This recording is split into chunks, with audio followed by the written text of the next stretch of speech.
क्या आप भी करना चाहते हैं प्रभु श्री राम लला के दर्शन? क्या आप भी जा रहे हैं अयोध्या धाम?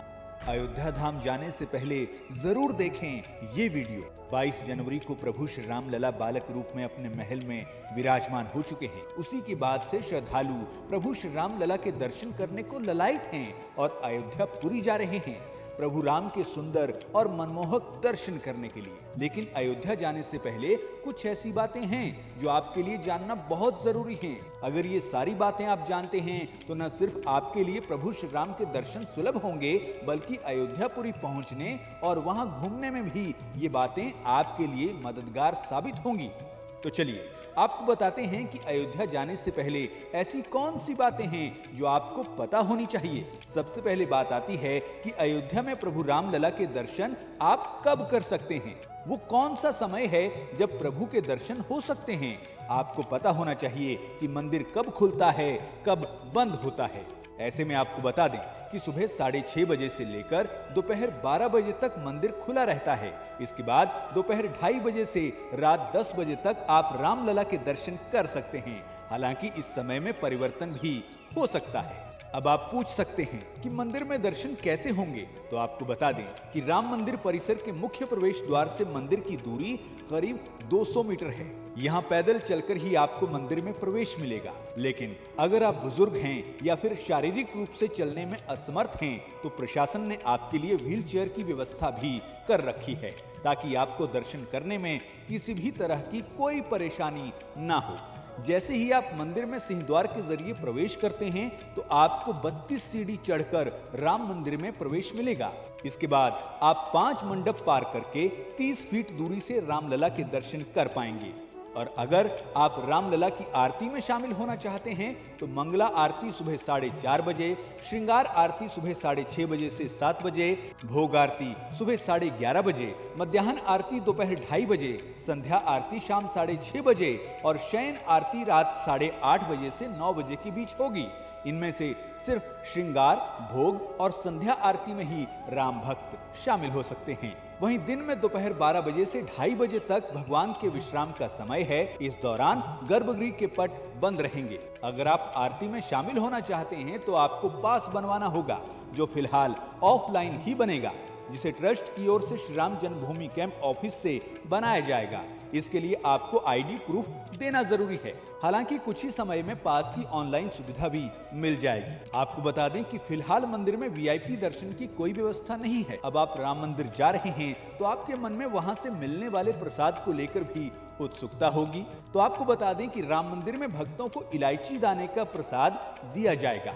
ये चीनी और इलायची को मिलाकर बनाया जाता है। मंदिर परिसर में ही भक्तों को निःशुल्क प्रसाद की व्यवस्था है। खास बात यह है कि सभी भक्तों को प्रसाद बांटने के लिए मशीनें भी लगाई गई हैं। ये मशीनें परिसर में दर्शनार्थियों के वापसी के रास्ते में स्थापित की गई हैं और फिलहाल मंदिर में प्रसाद निःशुल्क दिया जा रहा है। अब बात मंदिर में चढ़ाने के लिए प्रसाद ले जाने की है, तो आपको बता दें कि राम भक्त विशेष अनुमति से शाकाहारी और शुद्ध मिठाई, मेवे आदि का भोग लगवा सकते हैं। फिलहाल सुरक्षा कारणों की वजह से प्रभु श्री राम लला को अर्पित करने के लिए नारियल, फूलमाला, श्रृंगार या कोई और चीज भक्त नहीं ले जा सकेंगे। इतना ही नहीं, मंदिर में दर्शन के वक्त आप सिर्फ कुछ जरूरी चीजें जैसे पैसा और चश्मा ही ले जा सकेंगे। अन्य वस्तुओं के लिए दर्शन मार्ग पर लॉकर की सुविधा है। अब सवाल आता है कि अगर आप दूसरे शहर या राज्य से आ रहे हैं तो आप कैसे अयोध्या धाम पहुंच सकते हैं।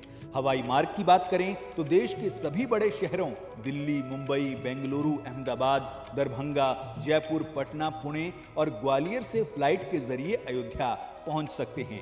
अयोध्या में हवाई अड्डे का निर्माण हो चुका है। बात ट्रेन की करें तो ट्रेन के जरिए भी आप अयोध्यापुरी पहुंच सकते हैं और बस सेवा के जरिए भी आप राम की नगरी पहुंच प्रभु राम के दर्शन कर सकते हैं। इसके अलावा रेलवे ने अयोध्यापुरी से जोड़ने वाली 1000 से अधिक विशेष ट्रेनें चलाने की भी योजना बनाई है।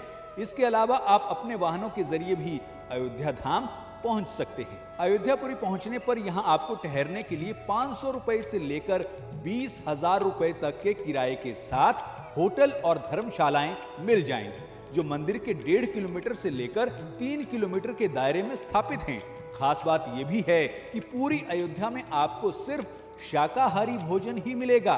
कुछ होटल तो ऐसे भी हैं जहां आपको बिना प्याज और लहसुन के बना भोजन मिलता है। राम भक्त जब अयोध्या आ रहे हैं तो राम मंदिर के अलावा भी कुछ ऐसे तीर्थ स्थान हैं जिन्हें आप देख सकते हैं या दर्शन कर सकते हैं, जिनमें हनुमानगढ़ी मंदिर, छोटी देवकाली मंदिर, कनक भवन, सीता रसोई, सरयू तट, मणिराम दास छावनी, रामलला सदन, दशरथ महल, रंग महल जैसे प्रमुख तीर्थ स्थल हैं। आपको बता दें कि अगर आप सिर्फ राम मंदिर के दर्शन की योजना बना रहे हैं तब तो आपके लिए एक दिन ही काफी है, लेकिन अगर आप आसपास के अन्य तीर्थ स्थलों में भी घूमना चाहते हैं तो आपको कम से कम 3 दिन की योजना बनानी चाहिए। अयोध्यापुरी आने के लिए मौसम और पर्व के लिहाज से मार्च, अप्रैल, मई, अक्टूबर, नवंबर और दिसंबर के महीने सबसे अच्छे समय के तौर पर जाने जाते हैं। इसलिए इन दिनों में अगर आप अयोध्यापुरी आते हैं तो आपको एक अलग ही अनुभव का एहसास होता है। आपकी अयोध्यापुरी की यात्रा हमेशा मंगलमय हो। बोलो जय सिया राम।